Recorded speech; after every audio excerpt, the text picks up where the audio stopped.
We've had crazy hot weather in Southern California. Does the housing market match now that we're halfway through September? And we've got some foreclosure data you need to see. Hey there, Christian Walsh, Coldwell Banker Wire Associates. We are real estate brokers who specialize in helping tenants and landlords, buyers and sellers in Southern California, the rest of California and beyond.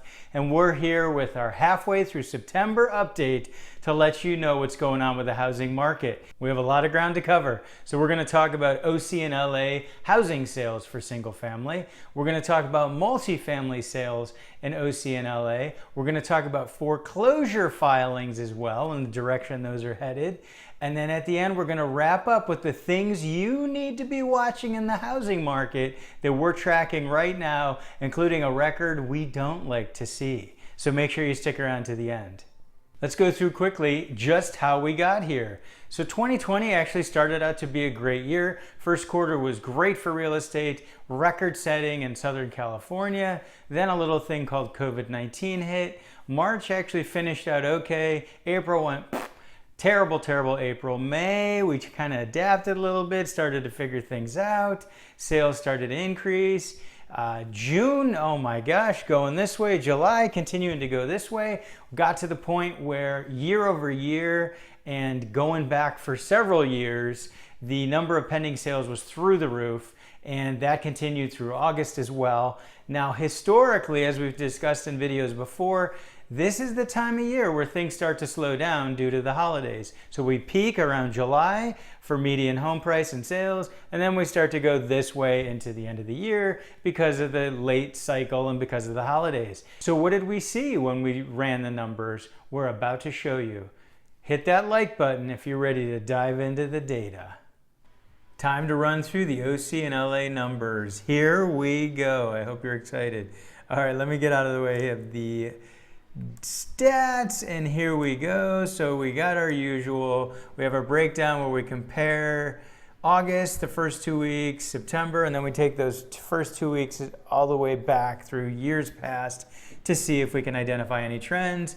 And you can see that here in Orange County for single family condos and townhomes, in the first 2 weeks of September, things are continuing to go up. It is just never ending how things continue to shoot in a positive direction. But we're gonna see some stuff later on that isn't quite as positive. So you can see that for the most part, escrows are up. New listings are flat. In fact, a little bit of a record, but not enough inventory. When we see the pending sales and the new escrows that close, that's a sign that there's not enough inventory. Usually we like to see more new listings. Obviously, all these sellers want to sell their homes, but the truth is most of them don't. But in this market, if you're within a stone's throw of market value, you're going to get offers. So if you don't have any offers and you're on the market, then you're in trouble. So you can see, like I said, so we see the dramatic increase in escrows, especially as you go back in first 2 weeks of September going back. And as we mentioned, typically this time of year, we're going to start to see a slowdown. We're already over the sales hump, and we're now heading into the holidays when it typically slows down. So what's interesting is to see the huge difference in escrows that we're seeing as we see. Typical year, things slow down, and you can see that in these numbers, but then we still have here crazy numbers moving forward. So those are your Orange County statistics. We're going to move on now into Los Angeles, and looks good. Last month, it looked like there may have been a little bit of a slowdown, but you can see that we're still moving along, and the first 2 weeks, sales are up, escrows are up, listings are flat. And that's same thing. Single family homes, condos, townhomes, those are the same things we have going on in Orange County, just not enough inventory. But as we've talked about, it's a tale of two markets when it comes to multifamily. Here we are with the Orange County multifamily numbers, and as we've said before, and we'll say it again, it is a tale of two markets. And multifamily is finally flat. It was way behind in years past as compared to years past, but now we're essentially flat. So you can see sales, not a record. 2017, we had way more. Escrows, again, we're not even really doing all that well there. New listings, Here's the good news, if there's good news for the multifamily market. We're not seeing an overabundance of listings that we were seeing in the previous months, and a lot of those are still sitting on the market, to be perfectly honest. And this means a healthier multifamily market. The problem we run into is when you start to see the new listing number double this number as compared to the previous time periods within that month, then you're going to start to run into issues where inventory is going to get out of whack. But right now we're at a relatively stable point. And then this month, as requested, people wanted to see LA multifamily numbers, and here we've got them. We crunched those numbers. So the first thing you'll notice, I mean, compared to Orange County, quick flash of OC numbers, you can see a whole lot more sales going on. And this is the same thing for single family, multifamily, but a whole lot more sales going on. Again, similar story where multifamily is not flying off the shelves. In Los Angeles, there is still an eviction moratorium that's in place through the end of September. So that's kind of been an interesting feature of the market there. And AB 3088, which we've done other videos on that will soon take effect and kind of equalize things in Los Angeles. But you can see, same thing, another flat market when it comes to multifamily. And as we continue to promise, we're going to be running the numbers for foreclosure statistics, the notice of default and notice of trustee sale for Orange County and Los Angeles.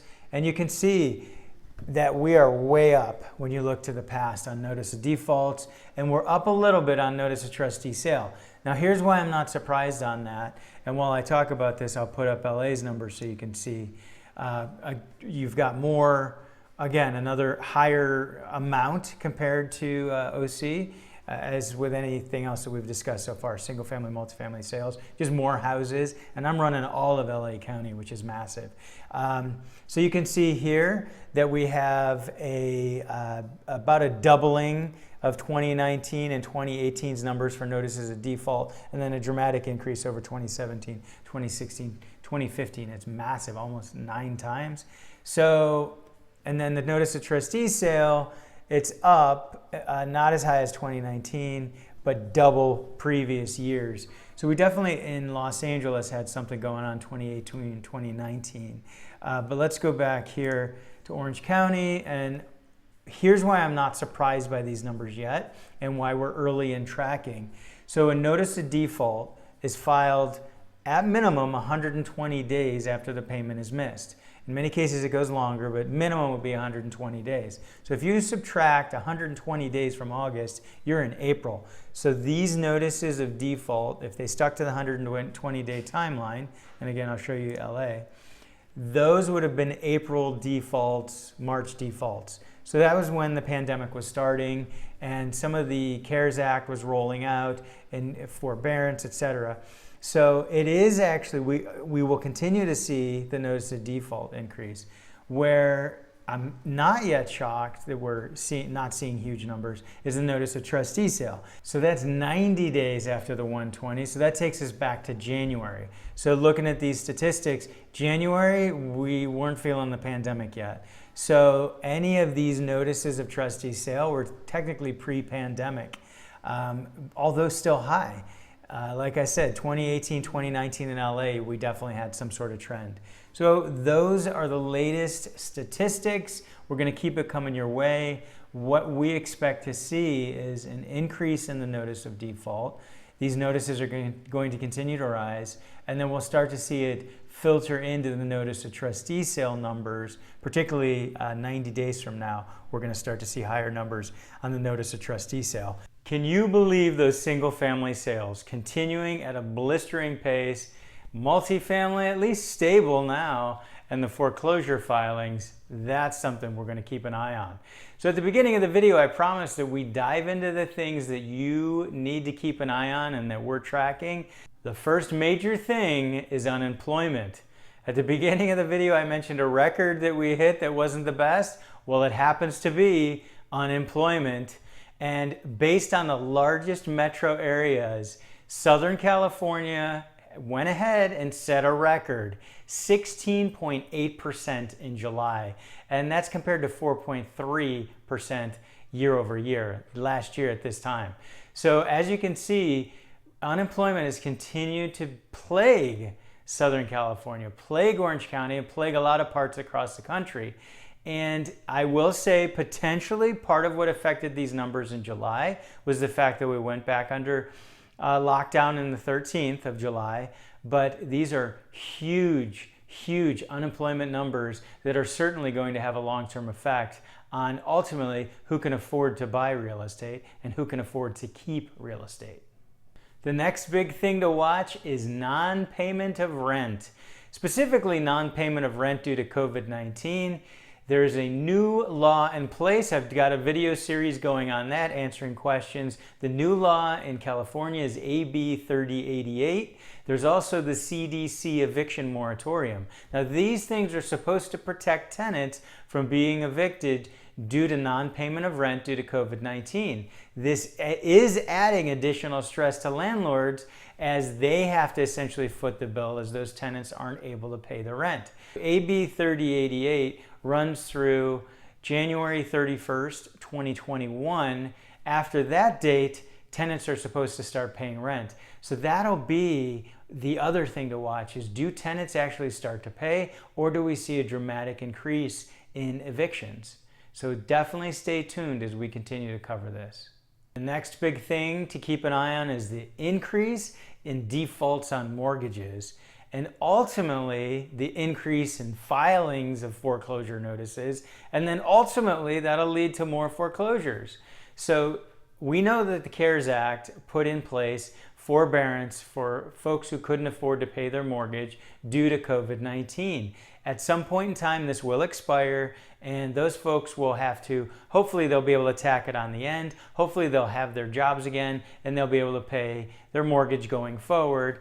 This will give them a chance to reset. Here's what's sad. There was an article in the Wall Street Journal. There's plenty of people out there who could qualify for mortgage forbearance, but they're not taking advantage of it.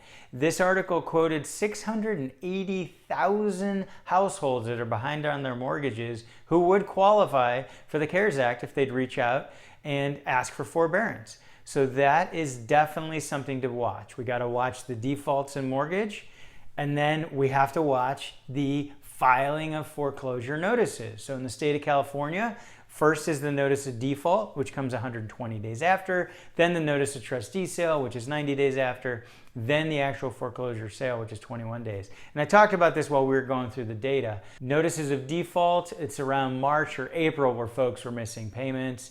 The notices of trustee sale, which are 90 days after that 120, if you do that math, you'll see these are folks who missed a payment in January. So the notices of trustee sale, in a few months, we're going to start to see those folks who missed in March and April go through the notice of default process, into the notice of trustee sale process, and ultimately into the foreclosure sale process. So we hope you found this information helpful. You're definitely going to need to continue to track these numbers, and we'll be there right with you giving you this data. We want to hear from you. Make sure in the comments you let us know what you're seeing out there. You let us know where you think the market is headed. Hit that like button so we can keep content like this coming, and make sure you subscribe to our channel, ring the bell for notifications, and subscribe to our email newsletter where we go into more depth on topics like these. In fact, our email newsletter subscribers received all the charts with the data we went through before the video hit YouTube. So if you want to get a hold of the data before anybody else, make sure you subscribe to our email newsletter. This has been Christian Walsh, Coldwell Banker Wire Associates, and we appreciate you.